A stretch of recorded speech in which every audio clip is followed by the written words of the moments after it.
My gosh Kuya Jomar, kinilig bigla. Carla umamin na. Isang mapagpalang araw po muli sa bawat isa po sa ating lahat. Kumusta po? Sana nasa maayos po tayong kalagayan ngayon saan man tayo ngayon naroroon. Ang ating topic ngayon, kinilig bigla si Kuya Jomar.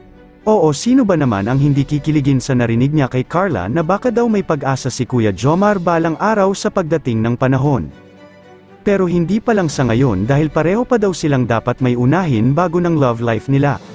Nako Carla, napakaswerte mo day kapag si Kuya Jomar ang magiging boyfriend mo day, dahil nakikita ko kay Kuya Jomar ay napaka-gentleman na tao yan.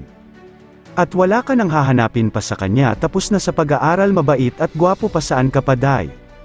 At sana nga dumating ang panahon na maging kayo sa totoong buhay kahit papang good vibes lang lahat na ginagawa nyo. Pero malay natin guys, biglang kumilos si Cupido para sa kabilang dalawa.